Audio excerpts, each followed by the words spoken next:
인류 역사가 기록되기 시작한 것, 기록되기 시작한 역사를 우리가 길게 보면 6천 년 정도로 잡을 수 있습니다. 물론 고고학적인 발굴이 계속이 되면서 그 이전의 시대의 기록들 이런 것들을 추가로 더 발견할 수 있을지는 모르겠습니다만은 저희가 기록으로서 남겨진 시간을 보면 한 6천 년의 시간 정도 되는 것 같습니다. 한 세대를 30년으로 생각한다면 한 200세대 정도가 그 이 시간 동안에 흘러갔고 수많은 사람들이 이 땅에 왔다가 또 머물다가 또 사라져 갔습니다. 사람들은 저마다 자기의 업적과 이름을 남기려고 많은 애를 썼지요. 그러나 우리가 기억할 수 있는 이름은 그렇게 많지는 않습니다.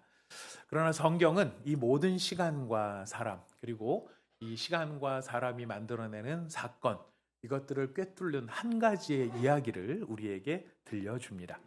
그것은 인간의 이야기가 아니라 타락한 인간을 향해서 끝없이 찾아오시는 하나님의 이야기입니다. 그래서 우리는 성경을 읽을 때마다 늘 이 질문을 사실은 붙들어야 합니다. 내가 지금 읽는 이 본문에서 하나님은 자기 자신에 대해서 무엇을 이야기를 하고 계실까? 하나님은 내가 읽는 이 본문에서 우리에게 무엇을, 하나님 자신에 대해서 무엇을 알려주기를 원하시는 것일까? 이런 질문을 가지고 우리가 성경을 볼 필요가 있습니다. 오늘 우리가 읽은 창세기 22장 참 너무나 유명한 말씀이죠.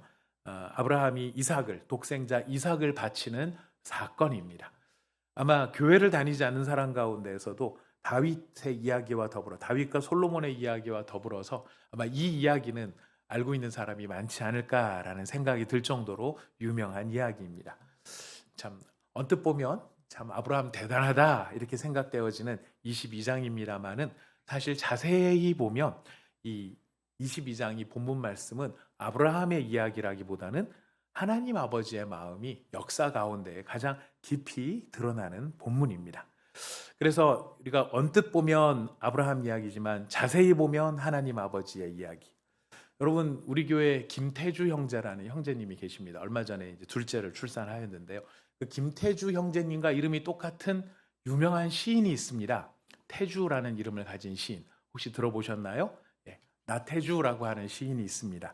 이 시인의 특징은 시가 그렇게 길지 않아요. 주절주절 이렇게 많이 긴 시를 쓴다고 해서 그 사람들이 뭐 좀 없다 이렇게 말할 수는 없겠지만 이분의 시의 특징은 짧다, 짧은데 굉장히 임팩트가 있다 이런 좀 느낌이 있습니다.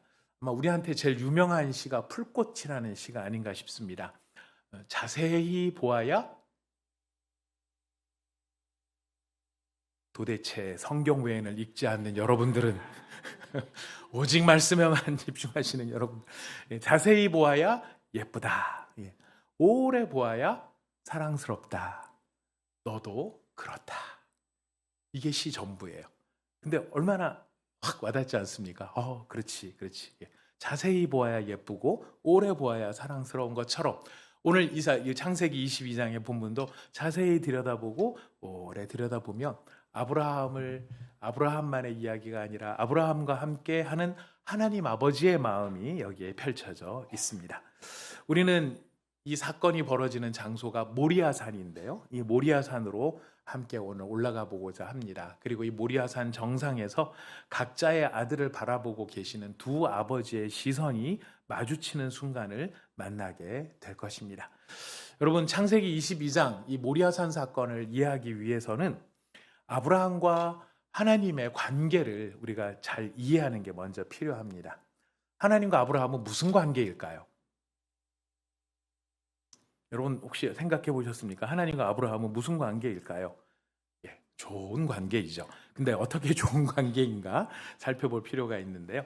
하나님은 아브라함을 이렇게 부르십니다. 창세기 본문에서 직접 나오진 않지만 이사야서에서 또 신약에서도 이렇게 이야기를 하는데요. 이사야 41장 8절 말씀 한번 읽어보겠습니다. 시작.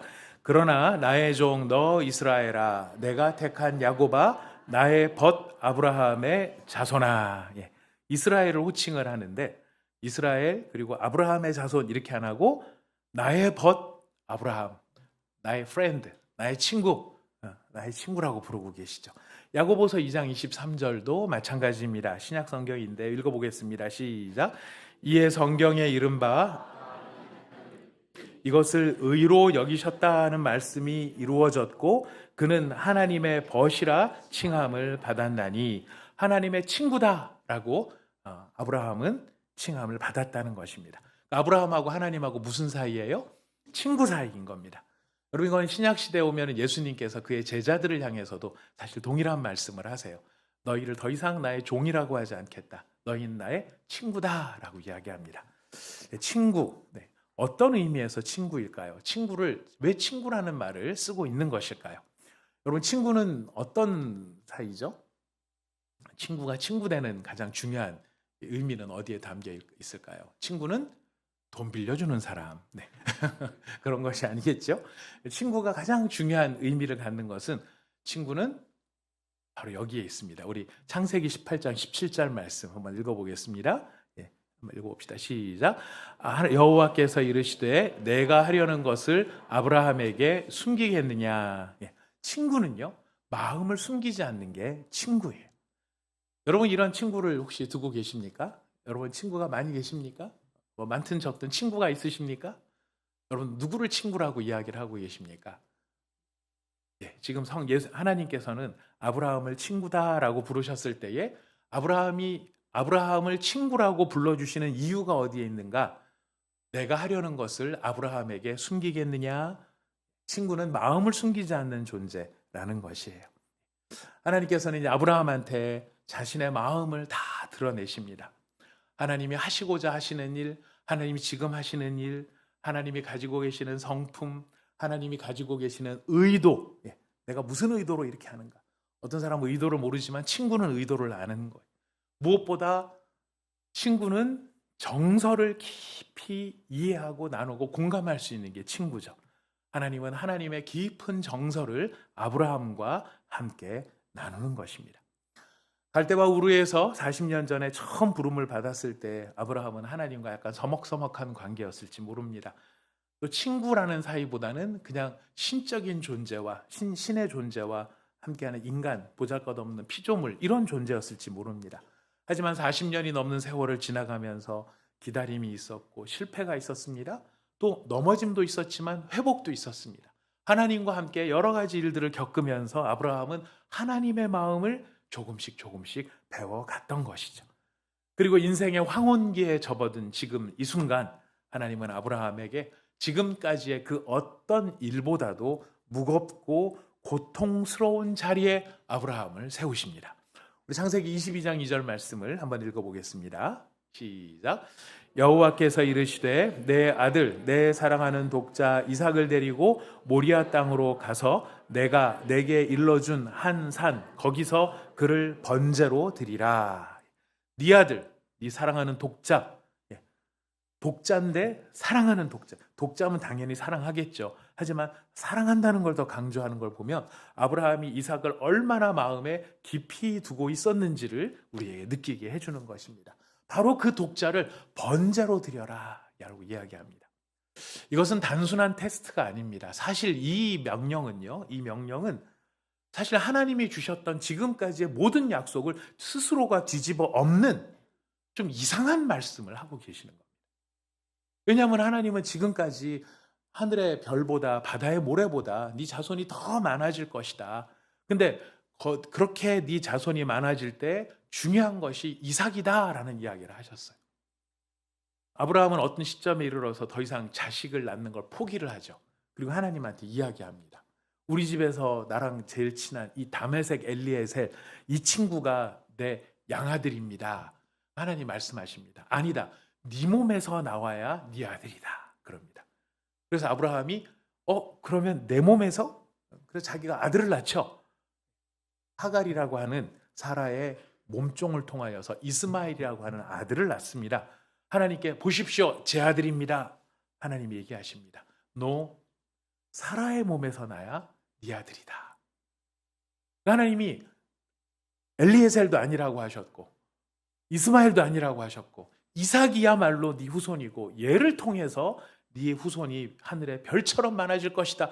지금까지 그렇게 해오셨는데 지금 와서 하나님이 뒤집어 엎으시는 거예요. 네 아들을 죽여라. 죽여서 나한테 바쳐라.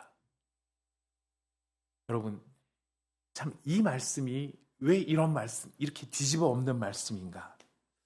예, 우리가 이 말씀을 좀 더 생각을 해보도록 하겠습니다. 그 전에 보니 번제라는 말 한번 좀 먼저 생각을 해보겠는데요. 이 번제는 상징적인 행동이 아닙니다. 레위기 1장을 보면은요, 번제는 아주 구체적인 행위들이 많이 들어가고 그것들이 조합이 된 제사가 번제입니다. 제물의 목을 찔러야 됩니다. 그리고 그 혈관을 끊어야 됩니다.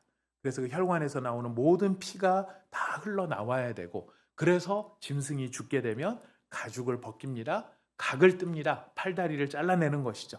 내장과 정강이를 다 씻어냅니다. 그리고 그 모든 제물을 다 불살라 드리는 것이 번제입니다. 조금의 조각도 남겨놓아서는 안 됩니다. 하나님은 아브라함에게 마음을 드려라 라고 말하지 않으셨습니다. 마음을 드려라, 너의 마음을 나에게 다오, 이렇게 말씀하지 않으셨습니다. 하나님은 완전히 죽여서 나에게 바쳐라라고 행위를 요구하십니다. 실제적인 행동을 요구하십니다. 그냥 네 마음이 내게 너무나 중요해요. 우리도 마음이 되게 중요하지 않습니까? 마음을 바쳐라, 마음을 드릴 수 있는 것 너무 중요하다고 생각되지만, 하나님은 그런 마음의 문제, 마음에서 일어나는 문제가 아니라 너의 행위로 보여라 라고 이야기를 합니다. 참으로 이상한 것은 창세기 22장 이 곤란한 본문, 사실 쉽지 않은 본문 가운데 놀랍게도 아브라함의 감정이 단 한 번도 언급되지 않습니다. 그가 속상해했다는 말도, 그가 울었다는 말도, 그 마음의 괴로움 때문에 잠을 못 이루었다는 말도 그 어디에도 나와 있지 않습니다. 아브라함의 감정은 단 하나도 표현하지 않습니다. 무엇을 느끼고 어떻게 생각했느냐를 진술하지 않습니다. 뭘 진술하고 있습니까? 오직 아브라함의 행동만 이야기를 하고 있습니다. 아브라함의 감정이 어땠냐? 그게 아니라, 그래서 아브라함이 실제로 뭘 했느냐? 어떻게 했느냐? 했느냐? 안 했느냐? do or do not, 이것만 가지고 이야기를 하는 것입니다. 여러분, 하나님은요, 우리가 하나님한테 하나님 저의 마음을 드립니다 라고 이야기를 한다 하더라도 삶의 어떤 순간에 하나님은 우리에게 분명하게 행동을 요구하실 때가 있습니다. 그래서 네 마음이 어때? 제 마음이 이랬는데요. 제 마음이 정말 주님을 너무나 찬양하고 싶어서 아침에 일어나서 너무나 할렐루야 하는 마음으로 나왔는데, 아침에 나오는데요, 누가 제 차례 빵꾸를 내놨더라고요. 그래서 제가 욕을 바가지로 했어요. 주님, 찬양을 열심히 하고 싶었는데 제 마음이 너무나 분통이 터졌어요. 그래서 저 욕했어요. 남는 건 뭡니까? 결론은 욕이 남는 거죠. 욕이 남는 거죠. 근데 주님은 이런 모든 상황에도 불구하고 그래서 했느냐 물어보시는 것입니다. 어떻게 행동을 합니까? 아브라함은 아침에 일찍 일어났습니다. 하나님이 언제 찾아오셨을까 혼자 상상해 봤습니다. 성경에 정확하게 나오진 않지만 그동안의 하나님의 패턴을 보면은 그 밤에, 아마 밤에 또 하나님의 아브라함을 찾아오셔서 아브라함에게 이야기하셨을 것 같아요. 네 아들을 바쳐라. 아브라함이 며칠간 고민하지 않습니다. 몇 날을 고민하지 않습니다. 그 이야기를 들은 그 다음날 아침에 바로 일어납니다. 미루지 않습니다. 하나님께 재차 물어보지도 않습니다. 하나님, 어젯밤에 말씀하신 거 진심이세요? 하나님, 혹시 제가 잘못 들은 거 아닐까요? 혹시 사탄이 하나님의 흉내를 내서 찾아온 거 아닐까요? 이렇게 재차 물어보는 게 없습니다. 사라가 되었든 아니면 그 다메섹 엘리에셀이 되었든 누구와도 상의도 하지 않습니다. 왜냐하면 어떤 누구라도 이건 이해할 수 있는 일이 아니라는 것을 아브라함 자신이 너무 잘 알고 있기 때문이에요. 조언을 해줄 수도 없는 일입니다. 물어보면 뭐 하겠습니까? 사라한테 물어보면 뭐 하겠습니까? 사라한테 물어보면 울고불고 난리 나고 통곡하고 어떻게 하겠습니까? 엄마의 입장에서. 여러분 같으면 어떻게 하시겠습니까? 엄마들 어떻게 하시겠습니까? 네. 하나님한테 어떻게 못하니까 할 수 있는 게 뭐예요? 아브라함의 다리 몽댕이를 분지러 놓는 수밖에 없죠. 못 가게. 상의할 수 있는 일이 아니라는 거예요. 아브라함은 나귀 안장을 지웁니다. 번제할 나무를 직접 쪼갭니다. 아들 이삭과 함께 길을 떠납니다. 사흘 길을 떠나갑니다.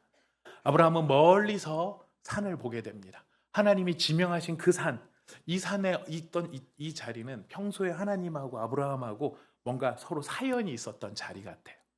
그러니까 하나님이 거기로 가라 그랬을 때 아브라함이 금방 알아듣거든요.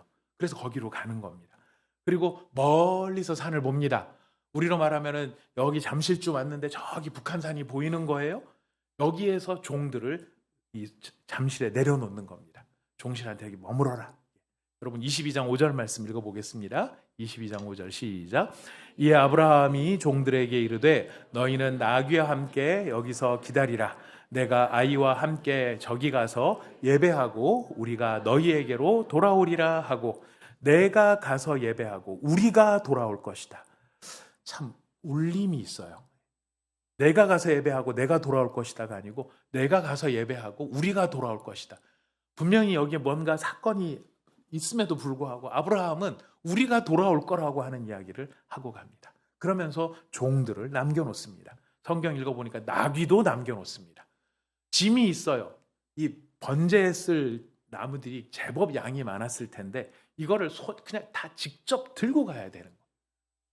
아니 그 앞에까지 가서 바로 내려놓고 하면 편할 텐데 이 멀찌감치 떨어진 이곳에다가 종들을 놓고 나귀도 놓고 이삭으로 하여금 짊어지고 가는 것입니다. 왜 종들을 여기다 남겨놨을까요? 북한산 자락 밑에다 남겨놓든지 정상 7분 능선에다 남겨놓든지 그러면 될 텐데 이만큼이나 떨어진 잠실에다가 뚝 떨궈 놓고 아브라함하고 이삭하고 홀로 둘이서 북한산으로 올라갑니다. 오해하실까봐 정정합니다. 모리아산으로 올라갑니다. 혹시 또 진짜 북한산으로 갔다고 생각하실까봐. 네. 왜 남겨놨을까요? 이유는 분명합니다. 아브라함이 칼을 들고 이삭을 잡아 죽이려고 한다면 그들이 가만히 있었겠느냐라는 거예요. 반드시 아브라함을 말렸을 것입니다. 아브라함과 이삭을 떼어놨을 겁니다. 여러분 우리는 많은 경우에 내가 의사결정을 하기 곤란하고 힘들면 무엇에 숨죠? 상황에 숨습니다. 내가 원래는 이렇게 하려고 그랬는데 아브라함 입장이 그런 거죠. 하나님 제가 이삭을 잡아 죽이려고 했는데요. 종들이 저를 말렸어요. 걔들이 아니었으면 제가 분명히 했을 텐데. 이렇게 할 가능성이 있었다라는 것이죠. 이유들 뒤에 숨습니다. 사람들이 이래서 그랬다. 사람들이 반대해서 그랬다. 상황이 이래서 그랬다. 이유 뒤에 숨습니다. 아브라함은 어떻게 하는 것입니까? 아예 그런 이유를 치워버리는 겁니다. 자신이 순종하는데 방해될 수 있는 모든 가능성을 스스로가 제거해버리는 것이 하나님이 말씀하신 그대로 절대적으로 완전하게 온전하게 순종하기로 결심한 거예요. 언제 그 결심을 했을까요? 사흘길을 걸어가면서 결심을 했을까요? 아닙니다. 그 밤에 하나님이 오셔서 말씀하셨을 때 아브라함은 이미 결론이 난 거예요. 결론을 낸 거예요. 그리고 그 결론대로 가고 있는 것입니다. 우리는 흔히 사흘길을 걸어가면서 아브라함이 얼마나 고민이 많았을까? 잡아 죽이기 전까지 얼마나 고민이 많았을까 생각합니다만 우리는 성경의 지금 흐름을 놓고 보면 아브라함은 부름받은 그 순간 이미 결론을 낸 거예요. 그리고 그 결론대로 행동하고 있는 것입니다. 그리고 그 결론에 방해될 수 있는 모든 것을 제거하고 스스로 홀로 그 고독한 길을 선택해서 올라갑니다. 이제 두 사람이 산을 오릅니다. 아들 이삭은 자기가 뭐라고 표현해요? 자기가 탈 나무라고 해야 될까요? 자기를 태울 나무를 메고 올라가는 겁니다. 아브라함의 손에는 칼이 들려 있고 불이 들려 있습니다. 한 손에는 불을, 한 손에는 칼을. 이 칼은 이삭을 죽일 칼이었고 이 불은 이삭을 태울 불이었어요. 이삭은 자기가 태울 나무를 등에 지고 가고 아브라함은 그 아들을 죽이고 태울 불과 칼을 들고 올라갑니다. 이삭이 물어봅니다. 22장 7절이에요. 읽어봅시다. 시작. 이삭이 그 아버지 아브라함에게 말하여 이르되 내 아버지여 하니 그가 이르되 내 아들아 내가 여기 있노라. 이삭이 이르되 불과 나무는 있거니와 번제할 어린 양은 어디 있나이까? 이삭의 질문의 요지는 뭐죠? 번제할 어린 양은 어디 있나요? 이거예요. 그래서 아브라함이 이렇게 답을 합니다. 22장 8절입니다. 시작. 아브라함이 이르되 내 아들아 번제할 어린 양은 하나님이 자기를 위하여 친히 준비하시리라 하고 네. 아브라함이 대답을 하는데 번제할 어린 양이 어디 있습니까? 그랬더니 너다. 이렇게 말하기가 어려우니까 둘러서 하나님이 준비하실 거야. 이렇게 말한 게 아니에요.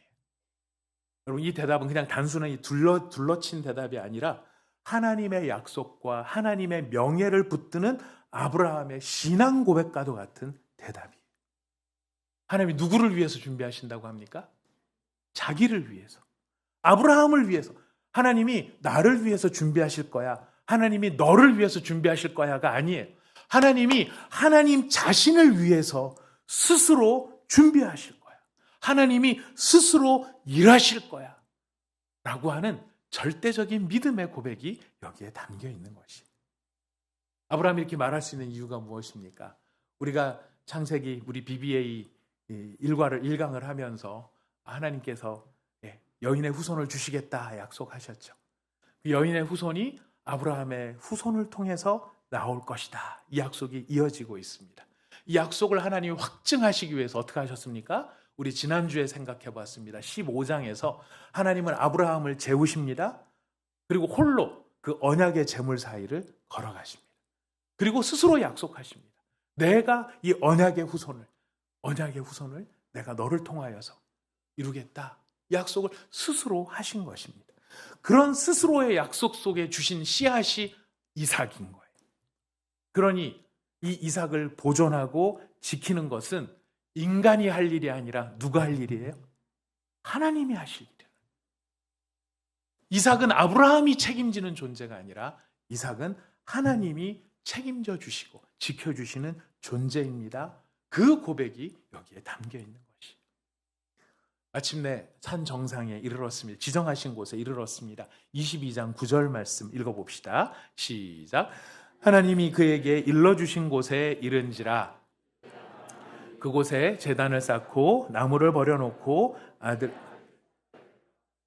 제단 위에 올려놓고 하나님이 그에게 일러주신 바로 그곳에 이르렀어요. 이삭은 저항하지 않습니다. 아버지의 뜻에 온전히 순복합니다. 여러분, 이삭이 저항했다, 이런 순복했다 따로 강조하지 않아도 100세가 넘은 노인 아브라함이 아들을 잡아서 묶으려고 하면 아들이 이렇게만 해도 안 됩니다. 안 됩니다. 제가 저희 아들 요한이를 하나님께 잡아드리고 싶어도 못 잡아드립니다. 제가 잡으면 이렇게 하면 제가 떨어집니다. 전 잡을 수 없습니다. 이삭도 마찬가지였겠죠. 근데 잡혔습니다. 무슨 뜻일까요? 사실 여기에는 미묘한 비교가 있어요. 아담이 하나님께 불순종했을 때 아담에게 순종해야 될 모든 피조물들이 아담을 향해 불순종합니다. 그렇죠? 가시나무를 내고 가시떨기를 내고 잡초를 냅니다. 근데 아브라함이 하나님께 순종하니까 이삭이 아버지 아브라함에게 순종합니다. 이 미묘한 차이를 우리가 마음에 담아두어야 할 것 같습니다. 그리고 마침내 아브라함은 손을 들어 칼을 잡습니다. 그리고 아들을 잡으려고 합니다. 이게 연극입니까?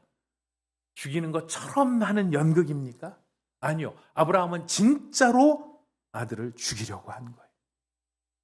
진심으로 이삭을 잡아 죽이려고 하는 거예요. 정말 그 잡아 죽이려고 하는 그 칼이 번뜩이는, 지금 아브라함의 손에 들려있는 칼이 장난감 칼이 아닙니다. 이가 다 나가서 썰 수 없는 칼이 아닙니다. 이 칼은 재물에 피부를 뚫고 들어가서 그의 혈관을 자르고 살을 가를 수 있는 날이 선 칼이에요. 그 칼로 아들을 죽이려고 하는 것입니다. 바로 그 순간 하늘로부터 음성이 들립니다. 22장 11절 말씀 읽어보겠습니다. 시작. 여호와의 사자가 하늘에서부터 그를 불러 이르시되 아브라함아 아브라함아 하시는지라. 아브라함이 이르되 내가 여기 있나이다 하매, 그 뒷절도 읽어봅시다. 사자가 이르되 그 아이에게 손을 대지 말라, 그에게 아무 일도 하지 말라. 거기까지입니다. 사자가 이르시되 그 아이에게 손을 대지 말라, 아무 일도 하지 말라. 여러분, 제가 앞에 아브라함의 감정에 대해서 아무것도 22장은 쓰지 않는다라고 이야기를 했습니다. 왜 쓰지 않을까요? 왜 아브라함의 정서에 대해서는 한마디도 이야기하지 않는 것일까요? 아브라함은 기계적으로 눈이 멀어버린 걸까요? 그냥 하나님이 하라고 하니까 아무 생각도 없이 그냥 가가지고 기계적으로 아들이건 뭐건 그냥 죽어라 하고 죽이려는 그런 마음일까요? 왜 아무런 감정을 적고 있지 않느냐면 감정을 적기에 그 감정이 너무 깊은 감정이다. 그 마음의 생각과 그 마음의 감정의 깊이가 한두 마디로 표현해낼 수 있는 그런 감정이 아니기 때문에 마치 아무런 감정을 느끼지 못하는 것처럼 침묵과 같은 깊은 정서로 지금 다가오고 있는 것이, 손을 대지 말라, 손을 대지 말라 하는 바로 그 시점, 그 시점에 아브라함의 행위뿐만 아니라 아브라함이 느끼고 있는 모든 감정 속에 하나님이 중지를 시키는 거예요. 여러분, 이 중지 속에 어떤 의미가 담겨 있을까요? 장난하나? 내가 지금 어떤 마음인데, 어떤 생각을 갖고 여기까지 왔는데 지금 여기서 이렇게 나한테 지금 그만하라고? 뭐 이렇게 할 것 같으면 왜 시키는 거야? 이런 반발심이 들었을까요? 여러분, 지금 아브라함의 순종 가운데는, 아브라함의 행위 가운데는 이삭을 잡아 죽이는, 아들을 내어주는 아버지의 마음이 함께, 형용할 수 없는 깊은 마음이 함께 담겨 있는 거예요. 지금 그 마음 속에 하나님이 아브라함에게 말씀하시는 거예요. 친구야, 앞으로 내가 할 일이 있는데, 내가 앞으로 해야 될 일이 있는데, 넌 내 마음을 알지? 이제 너는 내 마음을 알겠지? 하나님께서 앞으로 하셔야 될 일에 대해서 누구도 이해할 수 없는 일, 누구하고 상의할 수도 없는 일. 근데 그 친구에게 자기 마음을 보여주시는, 느끼게 해주시는, 자기의 속마음을 다 아시는 친구이기 때문에, 친구니까 넌 내 마음을 알지. 이렇게 앞으로 해야 될 내 심정을 너는 헤아릴 수 있겠지.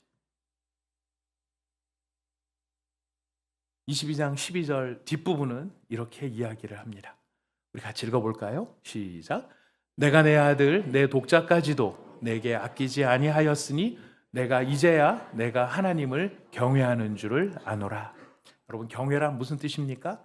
두려워하고 무서워하는 마음이 경외일까요? 아닙니다.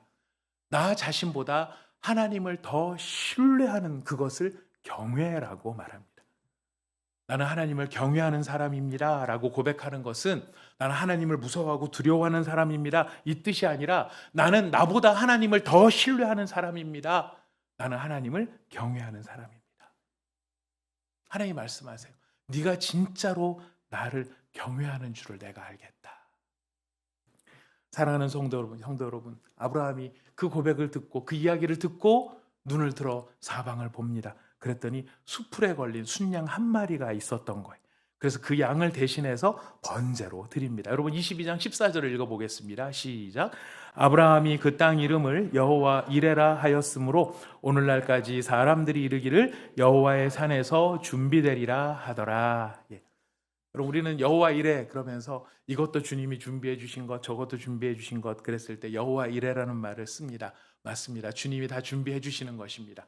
하지만 이 맥락 속에서 우리가 기억해야 될 것은 무엇이냐면 하나님의 산에서 준비된 것은 무엇인가? 번제할 어린 양이었다. 이 사실을 기억해야 됩니다. 왜냐하면 여러분, 만약 하나님께서 아브라함의 감정을 몰라서요, 아브라함이 진짜 하나님을 사랑하나 아니면은 사랑하기는 사랑하는 것 같은데 진짜인지 가짜인지 정말 아리송해서 하나님이 그걸 좀 테스트해 보려고 지금 이 일을 한다면 사실은 이야기는 여기서 끝나면 됩니다. 그렇죠? 왜? 네가 나를 경외하는 줄을 내가 알았다 그랬으면 그걸로 끝난 거잖아요. 여러분, 주목해서 보십시오. 스토리는 여기서 끝나지 않습니다. 아브라함의 마음을 확인하는 것으로 끝나지 않습니다. 무엇으로 이어집니까? 번제로 이어진다는 거예요. 아브라함의 마음을 확인했다고 해서 그게 끝나는 게 아니라 드려져야 될 번제가 없어진 것은 아니었다는 거예요. 번제는 번제로서 어쨌든 드려져야 됐다는 거예요. 그 번제로 쓸 양이 여호와의 산에서 준비되었다라는 것이죠. 이삭은 살아났습니다. 그러나 그 순양은 죽었습니다. 이삭을 대신하여 죽을 순양을 하나님이 자기를 위해서 준비해 두신 것이죠. 여러분, 이게 왜 중요할까요? 하나님께서는 아담을 위해서, 죽어야 될 아담을 위해서 아담을 죽이지 아니하시고 가죽옷을 지어 입히셨죠. 여러분, 그 가죽옷 누가 만들었다고요? 하나님이 손수 만드셨어요. 사람을 손수 만드신 하나님이 유일하게 또다시 손수 만드신 것이 아담에게 지어 입힐 가죽옷이었어요. 그런데 하나님께서 아담에게는 가죽옷을 준비하셨다며 아브라함과 이삭의 장면을 위해서 죽을 순양을 하나님이 친히 준비하셨다. 하나님이 친히 준비하셨다. 누구의 말처럼 된 겁니까? 누구의 신앙 고백처럼 된 겁니까? 아브라함의 신앙 고백처럼 된 거예요. 하나님이 자기 자신을 위하여 친히 준비하시리라. 여기서 우리는 멈추어서 묻지 않을 수가 없습니다. 이제 스토리가 여기까지 온 다음에 우리가 묻지 않을 수 없는 게 뭐냐면, 이 시험이 정말 아브라함을 위한 시험이었겠느냐라는, 하나님 이 시험을 아브라함을 위해서 하라고 하신 시험이었을까? 아니에요. 이 시험은요, 하나님 자신이 직면하신 문제였어요. 과연 아들을 내어놓을 수 있을까? 과연 아들을 내어놓을 수 있을까?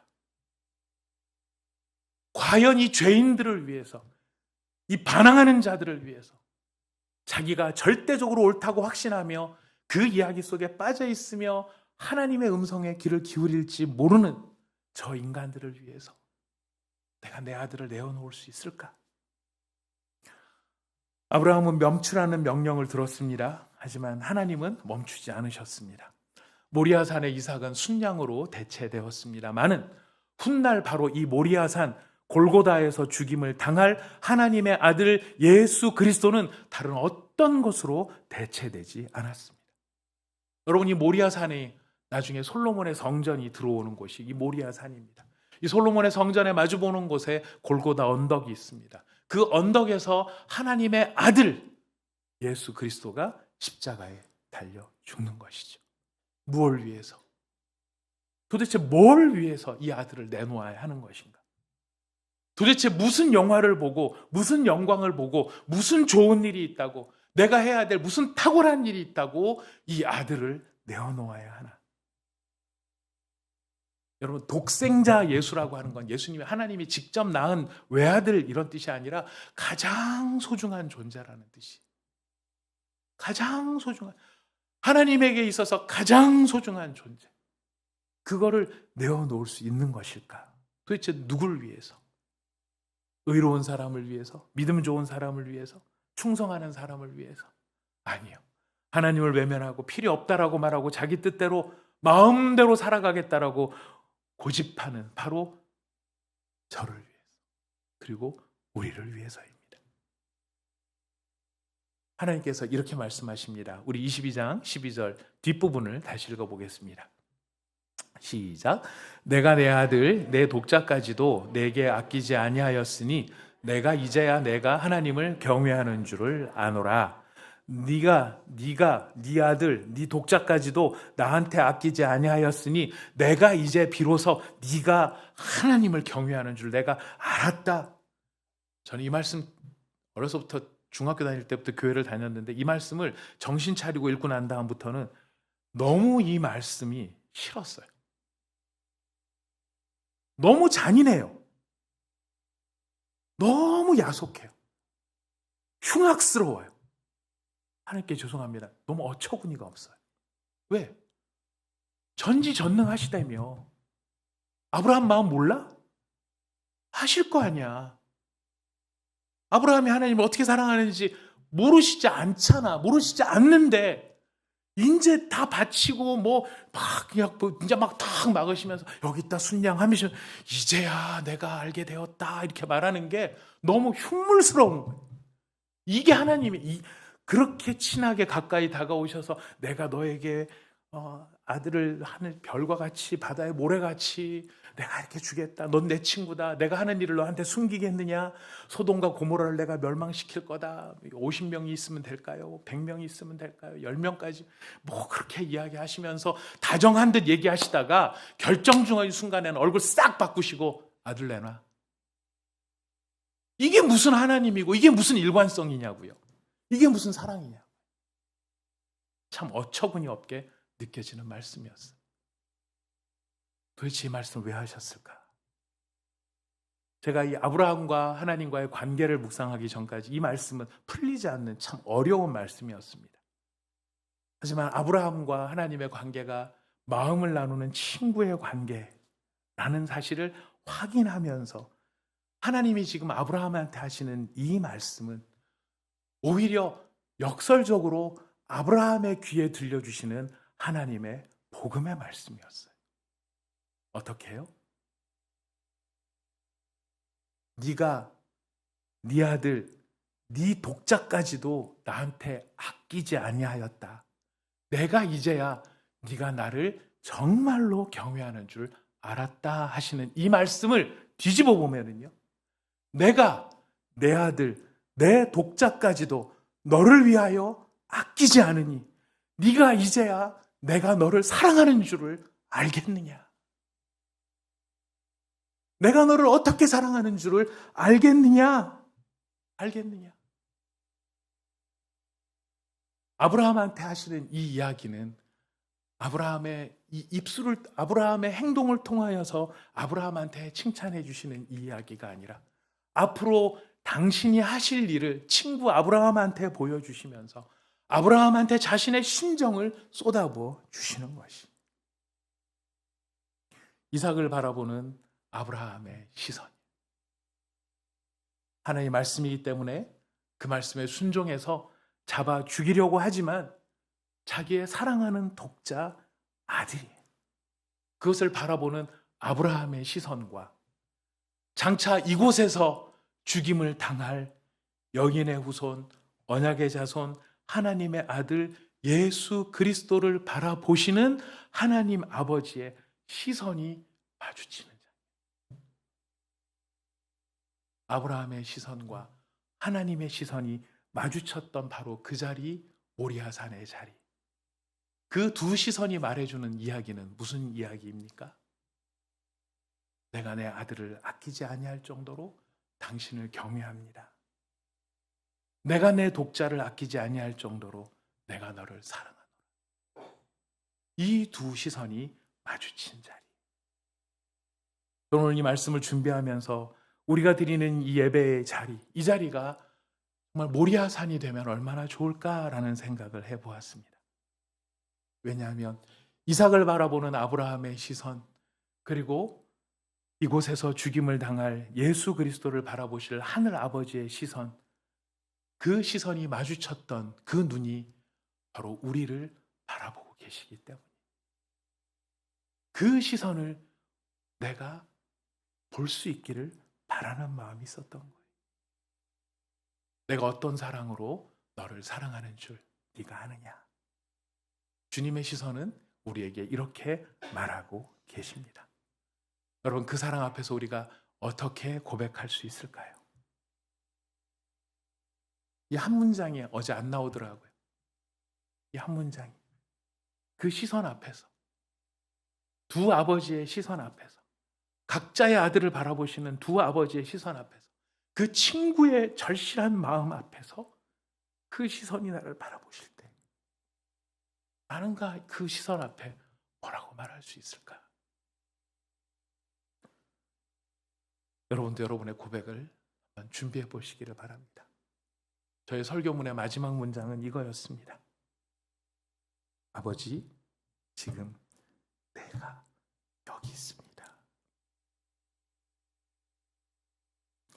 아버지, 지금 제가 여기 있습니다.